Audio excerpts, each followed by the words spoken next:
Welcome to the Texas Conflict Coach radio program.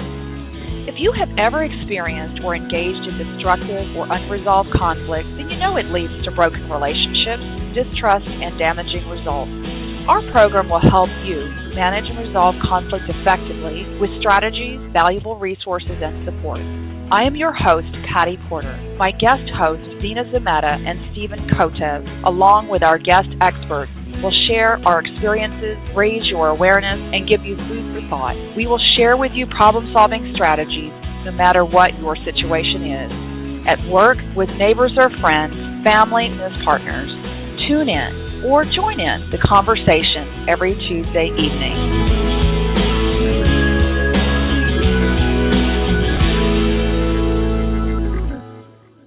Well, hello, listeners, and welcome to our Back to School series. Today, my guest, Dr. Cynthia Morton, and I will talk about adolescent mental health and how adults' negative reactions can really amp up the conflict. Now, when we say mental health, we're talking about decision-making, communication, and handling life's pressure. That's just to name a few. When your teen has a mental health disorder, it may negatively impact his or her ability to handle stress and interact with others. Now, the National Advisory Mental Health Council estimates that 1 in 5 adolescents suffer from one or more mental disorders.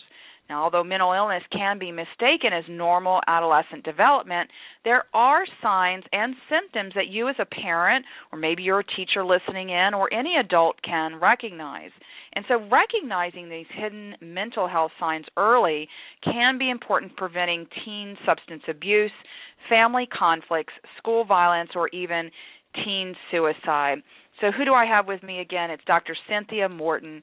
She is a licensed professional counselor who works with adolescents in grades 9 through 12. Now, in addition to her licensure, she is a certified mediator, peer educator, and youth mental health first aid trainer who trains adults and teens in peer mediation, peer helping skills, and peer listening. Dr. Morton conducts extensive training in the areas of suicide prevention, crisis, and youth mental health awareness for school personnel. And currently, she serves as the chair of the Education, Research, and Training section for the Association for Conflict Resolution. I'm honored to have gotten to know Cindy over the years through the ACR Association and through our social media channels. So, Cindy, I'm so happy for you to be part of our Back to School series. Welcome. Thank you, Patty. It is an honor to be here.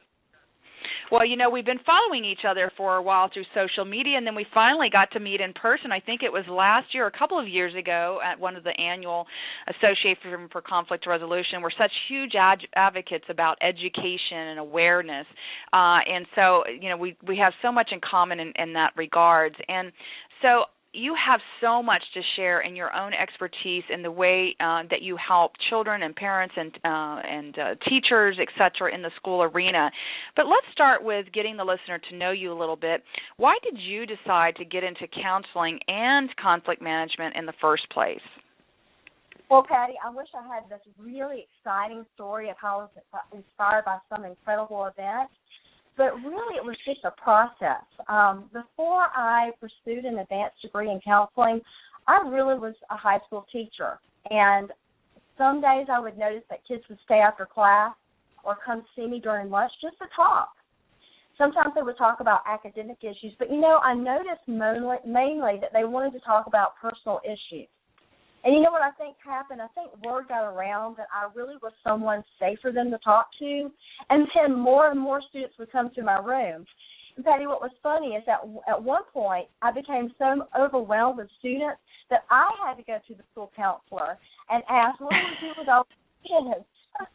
So she began to talk to me about the possibility of working together over the next year, and she even introduced me to the concept of peer mediation, and I found it to be such a powerful tool to encourage students to solve their own conflicts. And I was really surprised that these peer mediators were taught some of the same skills that are used by school counselors, such as like attending skills, nonverbal communication, how to reflect feelings, and even probing for those common needs as a result of the conflict. And I guess it was from these positive experiences that I decided, I want to counsel adolescents. And organically, I got into the conflict resolution arena because of the positive things that I saw through using counseling to help with conflict. So that's really my backstory of how I got involved in counseling and conflict management. Well, I really love the organic nature of how that came about and how that started to show a new path that you didn't even know existed until you started to open your eyes to these possibilities when the other teacher let you know about the peer mediation and things of that nature. And when we see something like this new path, it's such a passion for us. It's like it's a calling. It's a magnet drawing us. We got to do it, So congratulations on continuing with that journey and doing something very different. Now, you are very passionate about helping youth, and you started to get into, and you are a counselor. Now, you have, is it an LCSW or LPC that you have? I have the LPC. Okay. In the state of, Okay. In the state of where? In the state of Georgia. In Georgia, okay, an LPC, so licensed professional counselor. And one of the things that you're a really big advocate of, and this is this combination of the mental health and the conflict, but as an advocate of the youth mental health first aid, not everyone will know what youth mental health first aid. So what is this, and why should those who are listening in right now, parents, teachers, even kids, why should they even care? Okay, well, let's kind of go back a little bit and talk about the history of mental health first aid. Originally, it started in Australia around 2001, and it was found to be very effective in empowering community members to provide support in times of mental health problems and crises. And then based on the success of the course in Australia, it was adapted and brought to America. Now, when you take a course in mental health first aid, it's really only 8 hours. It can either be taught in 2 half-day sessions or a whole-day session. Now, I really prefer to teach it in 2 half-day sessions because I would hate to have to listen to myself for 8 hours, okay? So that's kind of how it works. And during this time, participants learn about mental health signs and symptoms, suicide awareness. They learn about self-harm, and they even learn about the mental health first aid action plan, which is really like the CPR plan if you are a CPR responder. Okay. I really love this course because you're not only learning about information, but you get to do role plays, you get to engage in discussions about real life scenarios, and you get to practice skills. And if I may, I'd like to tell you about 2 skills that I particularly like to kind of Okay, go ahead. Okay, thanks, Patty. The first one is ask the question. Now, if you are kind of thinking maybe someone wants to hurt themselves, it's really difficult to ask that question. We may kind of go around it like, well, are you thinking about harming yourself? And if the person says no, then we're like, woo. But to that person, harming themselves might be, well, I'm going to hit the wall or I'm going to cut myself. But what we want our mental health first aiders to do is ask the question, are you thinking about killing yourself? And that is really difficult for most people, parents especially. Another great skit that we do is the hallucination skit. What we do is we go into the mind of someone that's experienced, like a teen who is experiencing schizophrenia. We have one person to be like a parent, one person to be the teen, and one person is the hallucination. We roll up a piece of paper and we whisper in the teen's ear over and over, and we watch that teen try to speak to the parent, and it really is an eye-opening experience of how a person who experiences schizophrenia may respond. So these are some of the things that people are going to learn in a mental health first aid course. So let's just get clarity. Who is generally attending this course? Well, anyone can really attend this course. If you're a parent, if you're an educator, if you're a police officer, emergency room physicians, people who work in family and children's services, people who work for the courts, juvenile courts, for example. These are just some of the people that we've had in our courses over the summer. And we are always welcoming other occupations in who may work with you or just have an interest in working with you. So ultimately with the because when I think of first aid, I think of someone's bleeding, I need to attend to it, put a Band-Aid on it until they can get further intervention. So here I'm hearing is around, one, raising a level of awareness about what to look for. What are we really looking for that says, ooh, okay, this is not just there being a bad teenager today. It's really about seeing it in a different light and providing some initial first aid.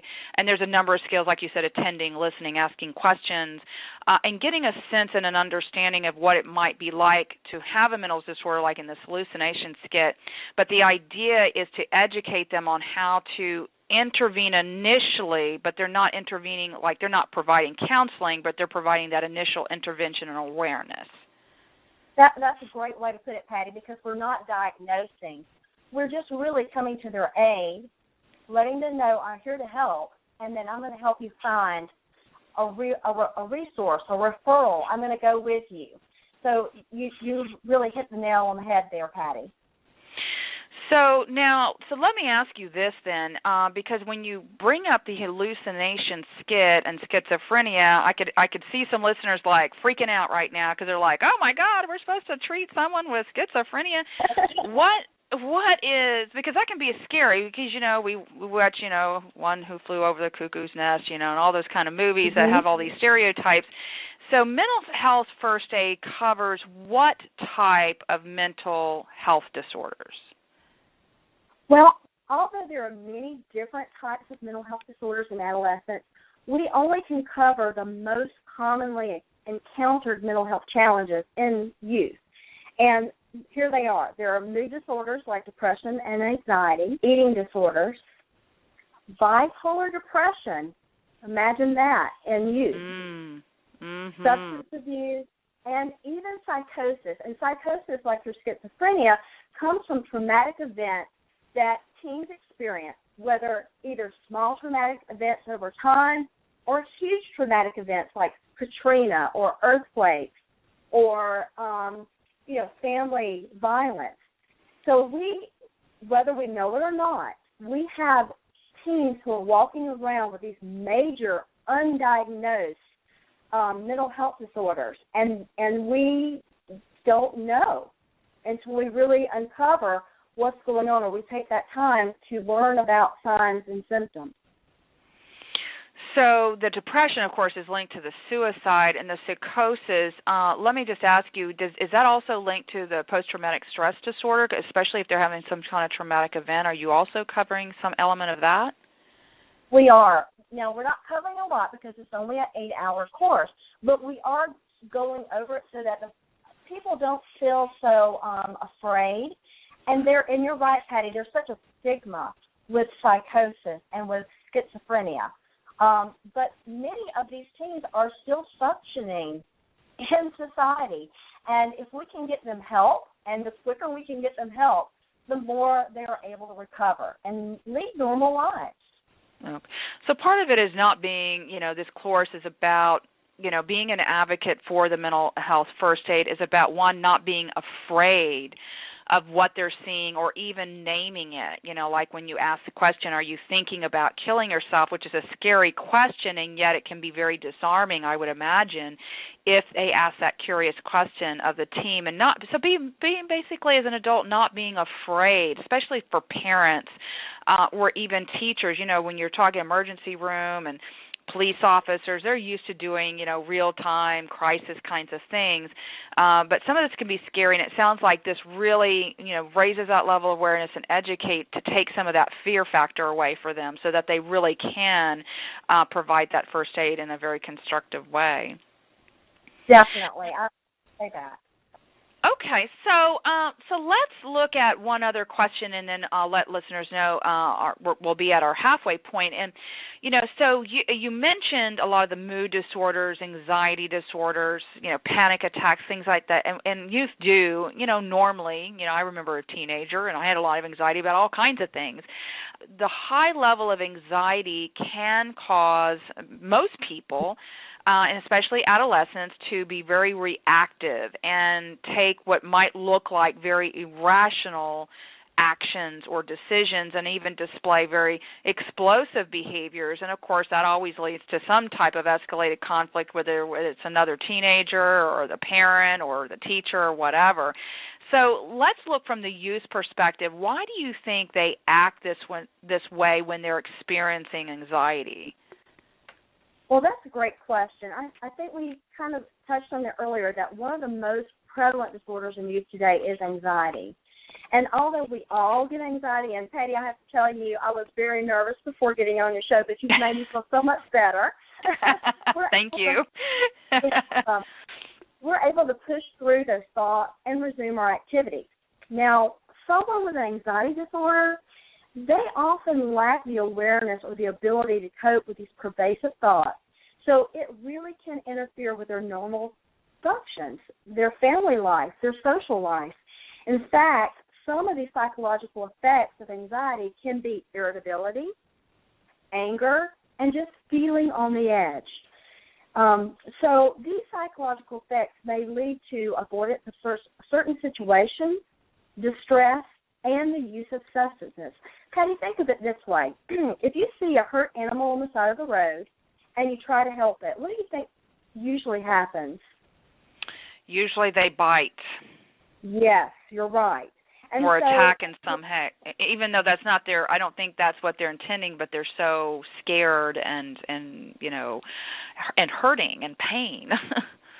Exactly, you're right. You see a hurt animal, you go up to it, you have no intent to hurt it, but then they bite or they attack, and then you're totally surprised by their behavior because you're just wanting to help.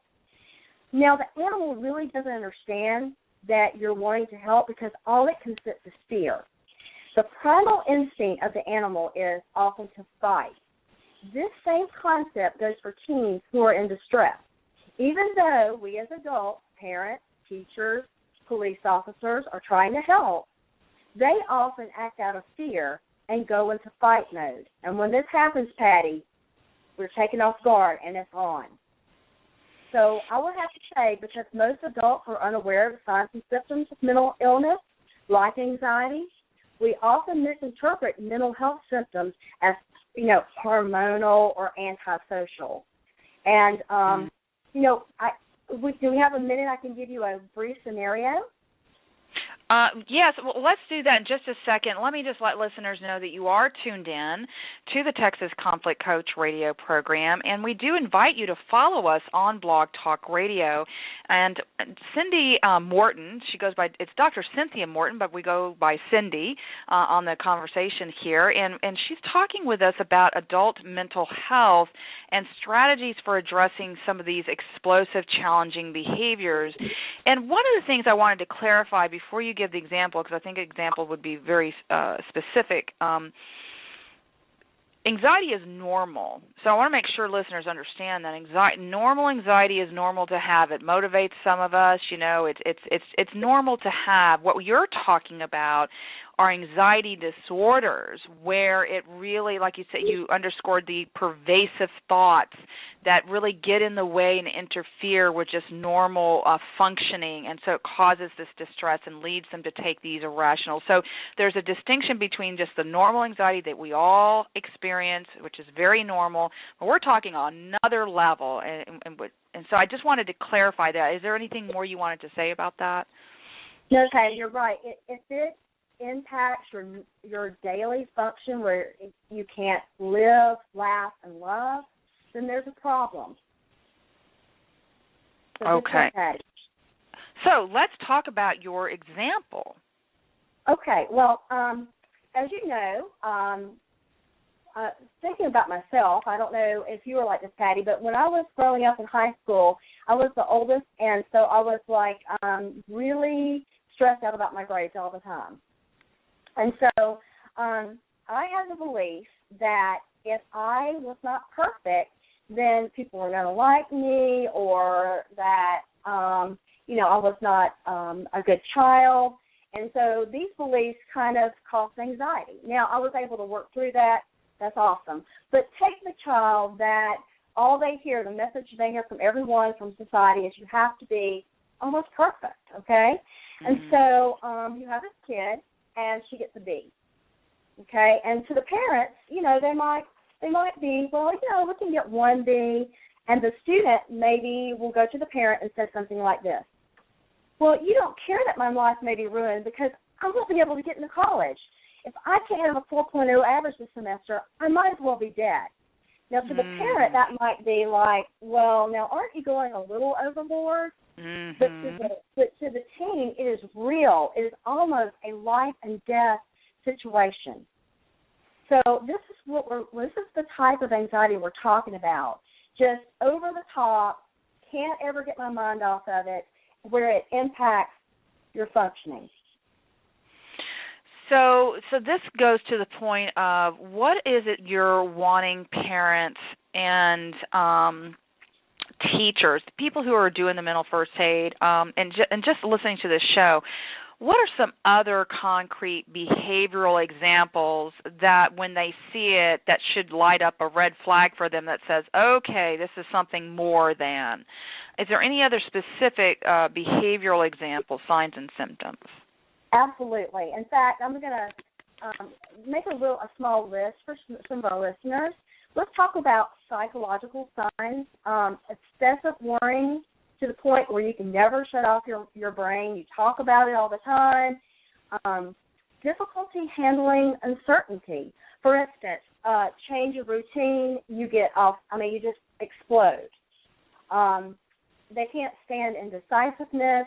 Everything has to be precise, and the inability to relax. Now, some of us might have those, those signs and symptoms, but when it's together in tandem and it just takes over your life, that's when we are really concerned.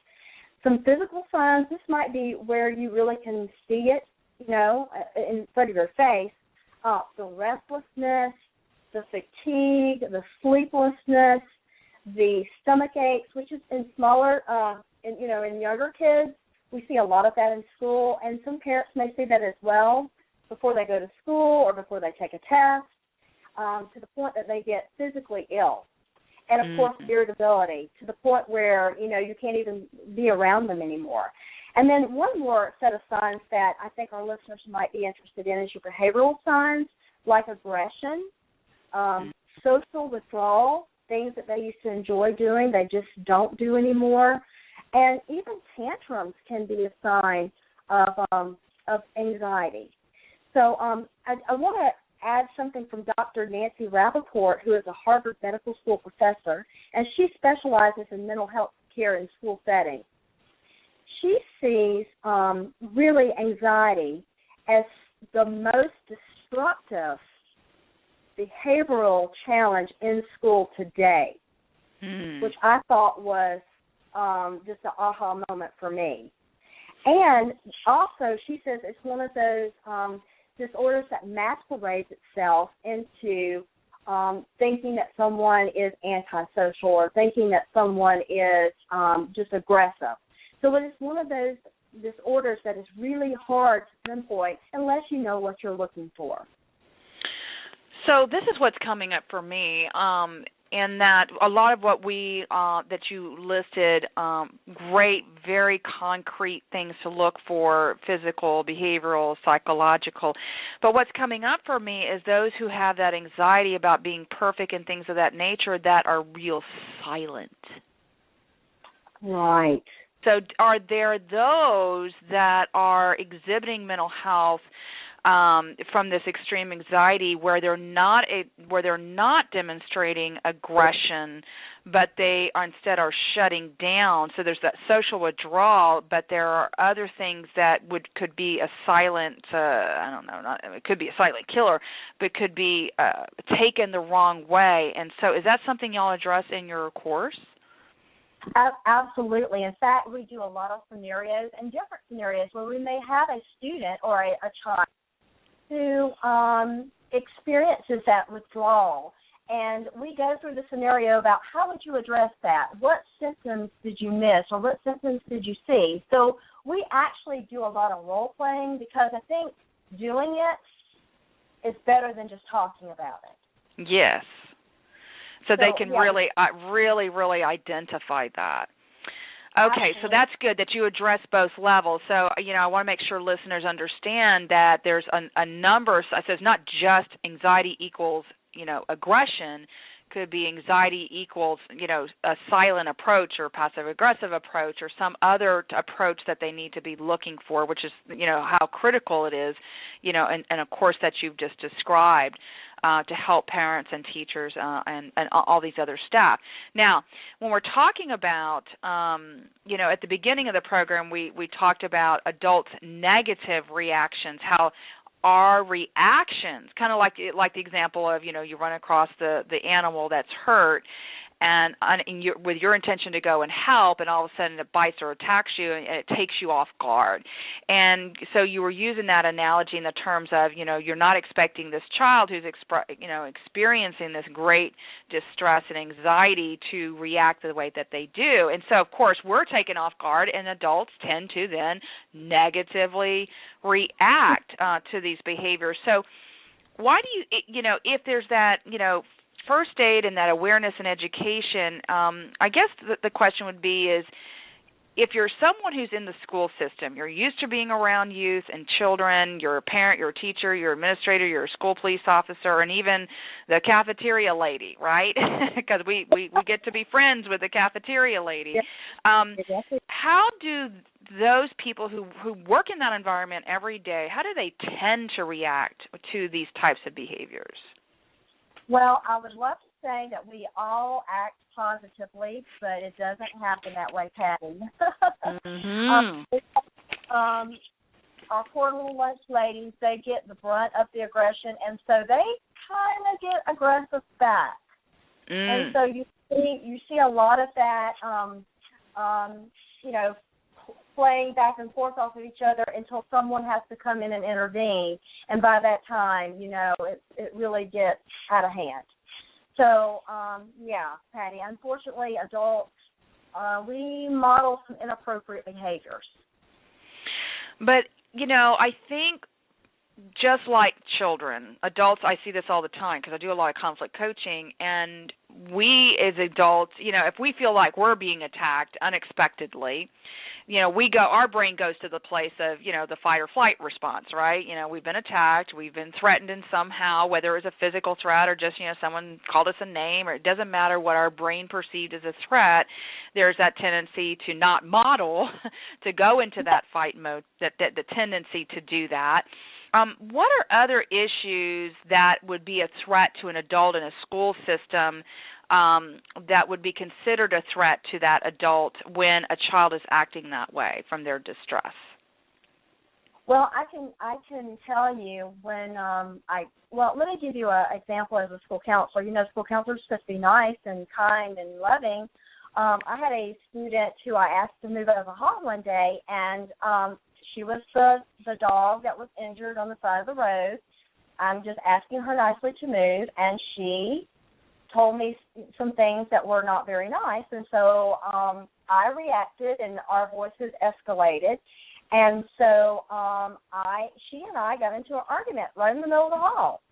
And so even those of us that are trained, we go there as well because, our amygdala, our reptilian brain, it takes over, it hijacks us, and our prefrontal cortex, it just kind of shuts it down. And so, Patty, I will tell you that, researchers found that if we're under a lot of anxiety, that even some parts of our brain shrink if it's not treated. So I think a lot of times even adults that are under a lot of anxiety and work in, settings with youth or work in high-stress jobs, if we're anxious all the time, it just feeds that cycle of anxiety because our brain is not able to function appropriately. So I think that kind of sums up the brain function of people who react aggressively to each other. And then it becomes this reaction cycle. We're reacting to each other, and the thing about it is, as adults, how do we start to manage our own anxiety when these things are happening with obviously there's boundaries and things. What we're talking about are kids with these mental health disorders, and there's a distinction there. And, of course, there's always a power differential, if you will, an authority differential, with adults, whatever role the adult sees themselves at in the school, and, of course, that triggers that for a lot of people in school. But the thing about it is our reaction, which tends to be a reaction, not a thought-out, conscious response to this aggression from the youth. And so it just creates that reaction cycle. It, like you said, amps up the conflict, escalates it.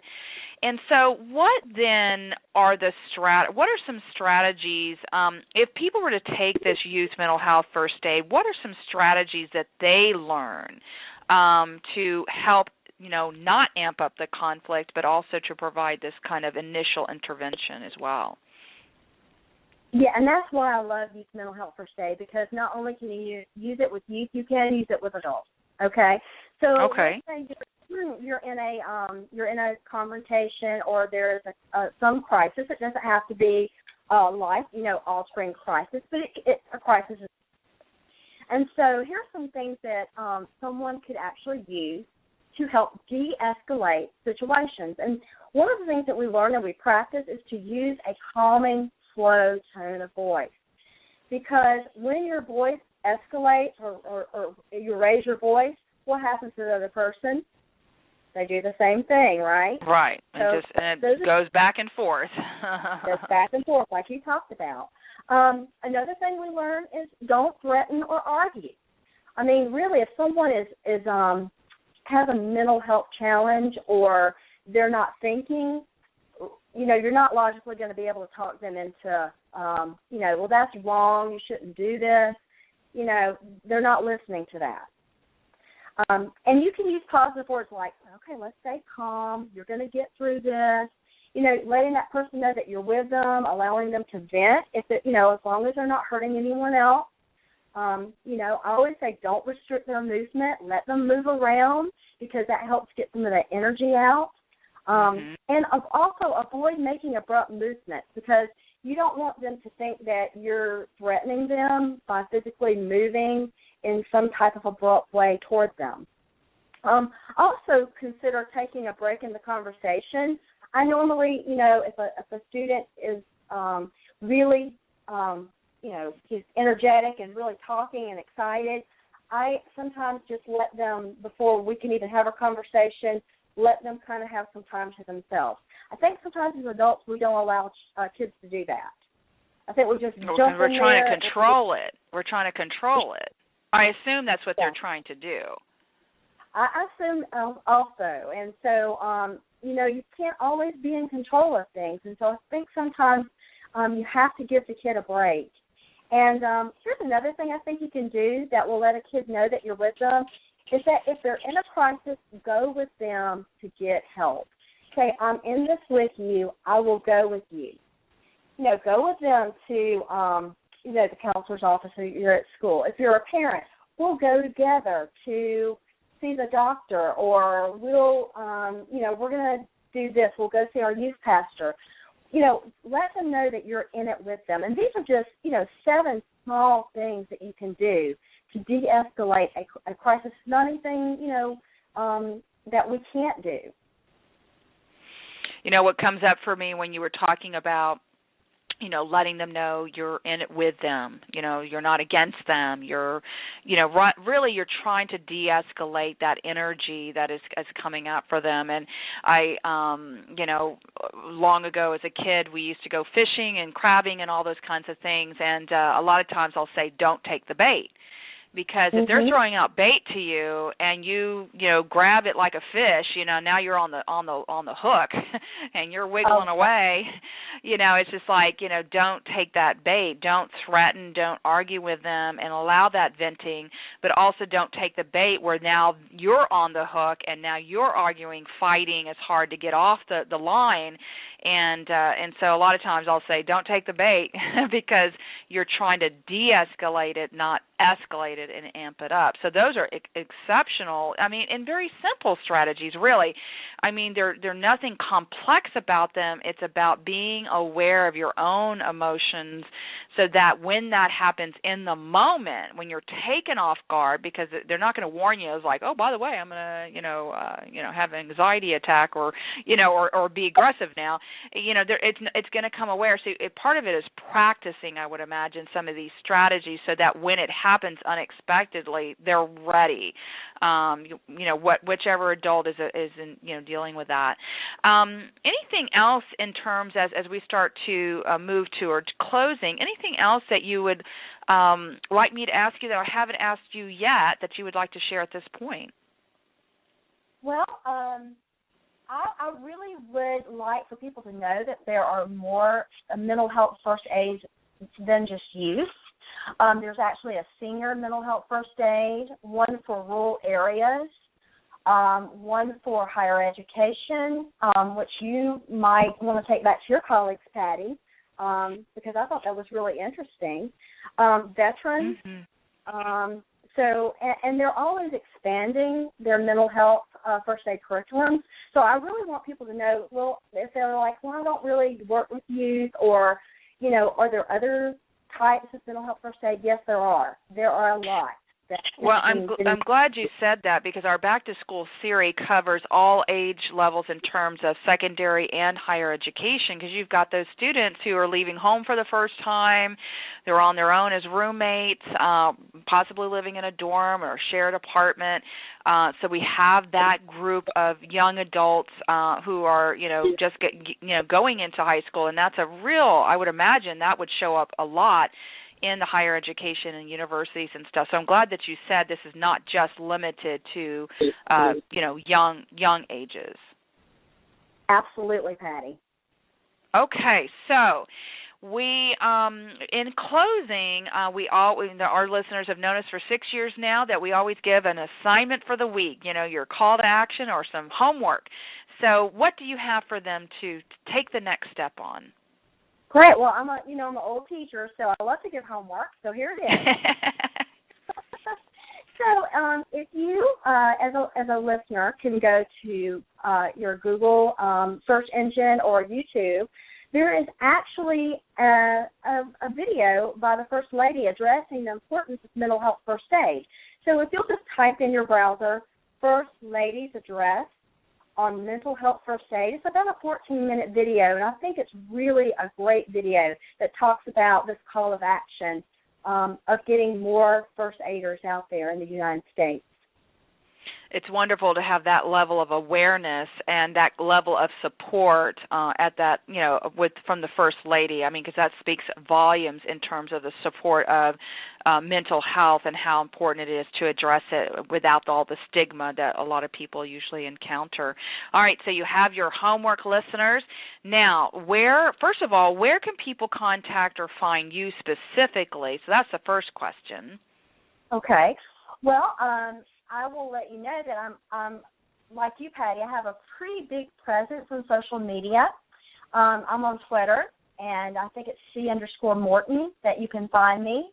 Also, I will give listeners my email address in case they would like to know more information, which is simply Cynthia_Morton @yahoo.com. And you're saying Morton, Morton is the last name, Morton, Morton, okay?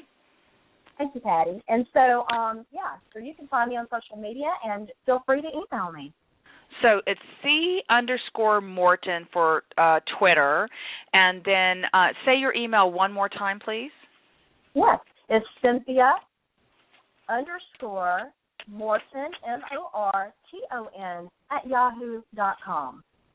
All right, and then where do they find information about the courses? Absolutely. Simply, again, if you go to your browser, go to Google, and just type in mental health first aid, then you will go right to the website and be able to find a course in your area. And so there are many, many courses across the United States that you can take, and you can select which course you would like to take. Okay. And any other upcoming events, trainings, or any other resources that you would like to share at this point? Yeah, I would like to share one additional resource because I think this is great. It's a 1-hour training. It's called Question, Persuade, and Refer. And that allows you to practice asking the question to someone that really may be considering suicide. So again, It's called Question, Persuade, and Refer, also known as QPR. You simply just put that in your browser and it will come up. So put QPR in the browser and that will come up. And is that a virtual training, like a webinar or something? Probably that is going to be in person. They will actually, so a trainer sometimes will come to your workplace and they will actually train you, or you may find one in the general area. Okay, excellent. So another great resource. And listeners, we have a program page for Cindy Morton, and that stays up, and this becomes a podcast, so you can re-listen to this. You can share this podcast with many others. All the links that she's referring to will also be on that program page. And Cindy, thank you so much for being part of our Back to School series and helping teachers and parents and adults and even teenagers who might be listening to this to raise some level of awareness about mental health disorders, but how these behaviors are showing up and how we can help to let the students know that we're with them, but also, to start to recognize these behaviors and signs and know how to give that initial first aid. Cindy, what final message do you want to leave with listeners? Well, if I had one final word to say or one final sentence, it would be this. Although currently there is a lot of shame and stigma around mental health issues, I think we can break this trend by becoming more educated about the language we use and how we respond to others who may suffer from mental health issues. I think if we are more aware, then that awareness will bring a change. Absolutely. Excellent. Thank you so much for helping our listeners become aware and sharing your knowledge and expertise and your passion on this topic. Thank you so much, Cindy, and thank you, listeners, for tuning in.